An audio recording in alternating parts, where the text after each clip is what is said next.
হাই বন্ধুবান্ধৱীসকল, welcome জনাইছোঁ অলি medicine YouTube চেনেললৈ। মই ফজলুল। বন্ধুবান্ধৱীসকল, মই আজি আৰু এটা নতুন টপিক লৈ আপোনালোকৰ সন্মুখত আহিছোঁ। আজিৰ টপিকটো অত্যন্ত গুৰুত্বপূৰ্ণ হয়, বিশেষকৈ যিবোৰ বন্ধু বান্ধৱীসকলৰ সৰু ল'ৰা ছোৱালী আছে সেইবোৰ বন্ধু বান্ধৱীসকলক মই ভিডিঅ'খন সম্পূৰ্ণ চাবলৈ অনুৰোধ জনাম, কিয়নো এই ভিডিঅ'খন অত্যন্ত গুৰুত্বপূৰ্ণ হয়। আজিৰ টপিকটো হ'ল এগ্ল'জাইম জুনিয়ৰ চিৰাপ। এগ্ল'জাইম জুনিয়ৰ চিৰাপ কি কি বেমাৰ হ'লে সৰু ল'ৰা ছোৱালীক দিব পাৰোঁ, বা কি কি অসুবিধা হ'লে খাব পাৰে, বা ডক্টৰবিলাকে কি কি বেমাৰ হ'লে প্ৰেছক্ৰিপশ্যন কৰে, বা ইয়াক খোৱাৰ নিয়ম কি, ইয়াৰ ছাইড ইফেক্ট কি, বা কি কি কম্প'জিশ্যনে বনোৱা হৈছে, কিমান দামত আমি পাম, সকলো তথ্য জানিবলৈ আমি চেষ্টা কৰিম। বন্ধু বান্ধৱীসকল, ভিডিঅ'খন আৰম্ভ কৰাৰ আগত যিবোৰ বন্ধু বান্ধৱীসকল মোৰ ভিডিঅ'খন নতুন চাইছে, মোৰ চেনেলখন নতুন চাইছে, নিশ্চয় ছাবস্ক্ৰাইব কৰিবলৈ নাপাহৰিব, বেল আইকন টিপিবলৈ নাপাহৰিব, কিয়নো নতুন ভিডিঅ' আপোনালোকে পাই যাব, বা নতুন মেডিচিনৰ বিষয়ে, ঔষধৰ বিষয়ে আপোনালোকে জানিব পাৰিব। এইখিনিকৈ মই ভিডিঅ'খন আৰম্ভ কৰিব লৈছোঁ। বন্ধু বান্ধৱীসকল, এগ্ল'জাইম জুনিয়ৰ চিৰাপ, এই চিৰাপটো বনাইছে এগ্ল'মেড লিমিটেডে। এই কোম্পানীটো অত্যন্ত ভাল কোম্পানী। এগ্ল'মেড কোম্পানীটো পুৰণা কোম্পানী, আৰু ইয়াৰ প্ৰায়বোৰ মেডিচিনৰ ৰিজাল্ট অত্যন্ত ভাল হয়। তাৰ মাজত এগ্ল'জাইম জুনিয়ৰ বা এগ্ল'জাইম চিৰাপৰ ৰিজাল্ট অত্যন্ত ভাল। বন্ধু বান্ধৱীসকল, এগ্ল'জাইম চিৰাপ এইটো কি কি কম্প'জিশ্যন বনাইছে, ইয়াতে দুটা কম্প'জিশ্যন দিয়া আছে। ইয়াত আছে আলফা এমালাইজ 75 mg আৰু পেপচিন আছে 10 mg, 5 ml কণ্টেন্স। এই অনুপাতে এই এগ্ল'জাইম জুনিয়ৰ চিৰাপটো বনোৱা হৈছে।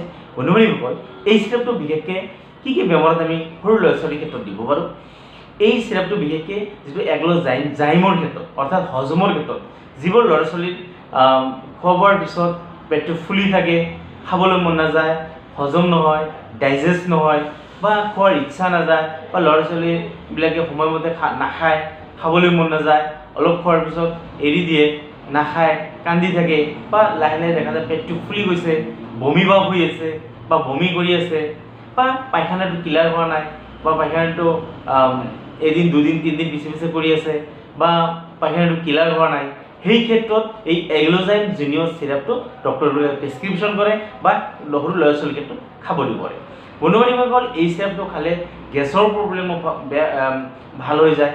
যিবোৰ ল'ৰা ছোৱালীক বাহিৰৰ বস্তু খোৱাৰ ফলত, বা বিভিন্ন ধৰণৰ চিপছ বা চকলেট জাতীয় বস্তু, বা বিভিন্ন ধৰণৰ সৰু ল'ৰা ছোৱালীক খোৱা দোকানত পৰা আনি খাই থাকে, সেইবোৰ খোৱাৰ ফলত পেটটো ফুলি যায়, বা গেছ হৈ যায়, খাবলৈ মন নাযায়। সেই ক্ষেত্ৰত এগ্ল'জাইম চিৰাপটো খাব পাৰে। বন্ধু বান্ধৱীসকল, এই এগ্ল'জাইম চিৰাপে হজমৰ ক্ষেত্ৰত কাম কৰে, বা পেটটো ক্লিয়াৰ কৰি দিয়ে, বা লিভাৰৰ ক্ষেত্ৰত ভাল কাম কৰে।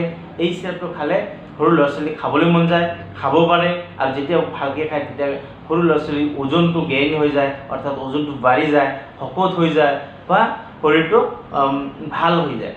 সেই ক্ষেত্ৰত এই এগ্ল'জাইম জুনিয়ৰ চিৰাপটো ডক্টৰবিলাকে প্ৰেছক্ৰিপশ্যন কৰে, বা ডক্টৰবিলাকে খাবলৈ দিয়ে। বন্ধু বান্ধৱীসকল, সৰু ল'ৰা ছোৱালীৰ ক্ষেত্ৰত এগ্ল'জাইম জুনিয়ৰ চিৰাপটো অত্যন্ত ভাল হয়, ভাল ৰিজাল্ট হয়। যদি আপোনালোকৰ ঘৰত সৰু ল'ৰা ছোৱালী আছে, নিশ্চয় যদি ল'ৰা ছোৱালীয়ে খাবলৈ মন নাযায়, বা এনেকুৱা অসুবিধাত ভুগি আছে, নিশ্চয় আপোনালোকে এই এগ্ল'জাইম চিৰাপটো ল'ব পাৰে, বা ল'ৰা ছোৱালীক দিব পাৰে। বন্ধু বান্ধৱীসকল, এগ্ল'জাইম জুনিয়ৰ চিৰাপটো সৰু ল'ৰা ছোৱালীক খোৱাৰ আগত এবাৰ ডক্টৰৰ পৰামৰ্শ নিশ্চয় ল'ব। ডক্টৰৰ পৰামৰ্শ নলৱাকৈ নিদিব। যিকোনো ধৰণৰ ঔষধ দিয়াৰ আগত ডক্টৰৰ পৰামৰ্শ নিশ্চয় ল'ব। বন্ধু বান্ধৱীসকল, এগ্ল'জাইম জুনিয়ৰ চিৰাপ এতিয়া আমি জানিম কিমান দামত আমি পাম, বা ইয়াক খোৱাৰ নিয়ম কি। বন্ধু বান্ধৱীসকল, এই চিৰাপটো 1 বছৰৰ পৰা 5 বছৰৰ ল'ৰা ছোৱালীৰ ক্ষেত্ৰত 2.5 ml পৰা 5 ml কে দিনত দুবাৰ দিব খোৱাৰ পিছত, আৰু 5 বছৰৰ ওপৰৰ ল'ৰা ছোৱালীৰ ক্ষেত্ৰত 5 ml পৰা 7.5 ml কে দিনত দুবাৰ দিব খোৱাৰ পিছত। অৰ্থাৎ এগ্ল'জাইম চিৰাপটো খোৱাৰ পিছত দিব লাগে দিনত দুবাৰ। বন্ধু বান্ধৱীসকল, এই চিৰাপটো এতিয়া কিমান দামত আমি পাম। এই চিৰাপটো আহিব 60 ml, অৰ্থাৎ 60 ml এই চিৰাপটো আহে। ইয়াৰ পেকেজিংটো একদম ধুনীয়া পেকেজিঙত, এনেকুৱা ধুনীয়া পেকেজিঙত আহে।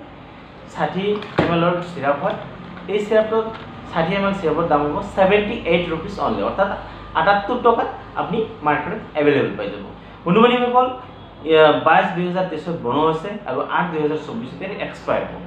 বন্ধু বান্ধৱীসকল, যিকোনো ধৰণৰ ঔষধ লোৱাৰ আগত এক্সপায়াৰ ডেটটো আপোনালোকে চাই ল'ব, কিয়নো এক্সপায়াৰ হৈ যোৱা মেডিচিন খালে যিকোনো ধৰণৰ অসুবিধা হ'ব পাৰে, প্ৰব্লেম হ'ব পাৰে, ছাইড ইফেক্ট হ'ব পাৰে। গতিকে আপোনালোকে যিকোনো ধৰণৰ ঔষধ লোৱাৰ আগত আপোনালোকে ডেটটো চাই ল'ব। বন্ধু বান্ধৱীসকল এগ্লোজাইম চিৰাপৰ বিষয়ে আমি আজি জানিলোঁ বা ইয়াৰ বিষয়ে আমি আলোচনা কৰিলোঁ। এগ্লোজাইম জুনিয়ৰ চিৰাপৰ বিষয়ে যদি আৰু কিবা জানিবলগীয়া আছে বা জানিব বুলি ভাবিছে নিশ্চয় আপোনালোকে কমেণ্টছ কৰিব, লাইক আৰু ছাবস্ক্ৰাইব কৰিবলৈ নাপাহৰিব। এইখিনি কৈ মই আজিৰ ভিডিঅ'খন শেষ কৰিব লৈছোঁ। থেংক ইউ, ধন্যবাদ।